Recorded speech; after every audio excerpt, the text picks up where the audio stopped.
খাবার খাওয়ার সময় সন্তানকে দুইটি আদব শিক্ষা দিলে সন্তানের কপাল খুলে যাবে।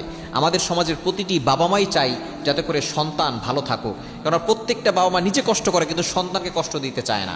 সুতরাং সন্তানের যখন খাবার দিবেন দুইটি আদব শিক্ষা দিবেন, দেখবেন সন্তান সারা জীবন ভালো থাকতে পারবে এবং আল্লাহ পাক রব্বুল আলামিন তার রিজিকের ভিতরে বরকত দান করবেন। এক নম্বর হচ্ছে সন্তানকে খাবার খাওয়ার সময় শিখাবেন কোনো খাবার যদি নিচে পড়ে যায় সেটা যাতে করে উঠিয়ে খায়, সে যাতে করে অপচয় না করে। মনে রাখবেন ওসমান রাদিয়াল্লাহু তাআলা আনহু একটা গুণের কারণে আল্লাহ পাক রব্বুল আলামিন তাকে এমন কোটিপতি বানিয়েছেন যে এখনো পর্যন্ত তার অ্যাকাউন্ট আছে এবং সেখানে টাকা জমা হচ্ছে এবং সেই টাকা অসহায় মানুষের ঘরে ঘরে পৌঁছে যাচ্ছে। চিন্তা করছেন কেন ইমাজিনের, আপনি কল্পনা করতে পারছেন? ওসমান রাদিয়াল্লাহু তাআলা আনহু নবীজির কাছে একবার অবজেকশন করেছেন, ইয়া রাসূলুল্লাহ আপনি আল্লাহর কাছে দোয়া করেন আমার সম্পদ যেন কমে যায়, আমি সম্পদ বেশি থাকার কারণে এই ইবাদত কম করতে পারি। তখন নবী সাল্লাল্লাহু আলাইহি ওয়াসাল্লাম বললেন ঠিক আছে তুমি উটের উপরে খাবার খাও।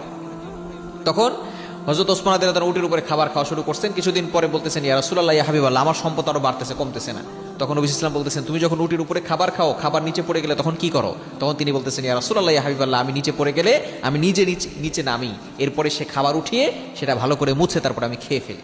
কেন ইমাজিদের, আপনি কল্পনা করতে পারছেন? এত বড় ধনী থাকার পরেও তিনি খাবার অপচয় করতেন না। আর আমরা অনেকে মিডল ক্লাসের লোক, টাকা পয়সা নাই, সকালে খেতে পারলে দুপুরে খেতে পারে না, এমন লোকও দেখা যাচ্ছে রেস্টুরেন্টে গিয়ে খাবার অপচয় করে আসে। এরকম লোক আছে না? নাই? খবরদার এটা কখনো করবেন না। আপনি এক নাম্বার খাবার অপচয় করে আপনার সন্তানকে শিখাবেন না। দস্তরখানা বিছাবে এবং খাবার পড়ে গেলে সেটা উঠিয়ে খাবে, দেখবেন আপনার সন্তানের জীবনে আল্লাহ তাআলা বরকত দিয়ে দিবেন। এবং দ্বিতীয় নাম্বার হচ্ছে খাবার শুরুতে বিসমিল্লাহ পড়বে। যদি বিসমিল্লাহ পড়তে ভুলে যায় খাবারের মাঝখানে পড়বে বিসমিল্লাহি আউওয়ালাহু ওয়া আখিরা, তাহলে বিসমিল্লাহর ফজিলত আদায় হয়ে যাবে। সুতরাং এই দুইটা আদব শিক্ষা দিলে দেখবেন সন্তানের জীবন খুলে যাবে এবং সন্তান সারা জীবন ভালো থাকতে পারবে ইনশাআল্লাহ।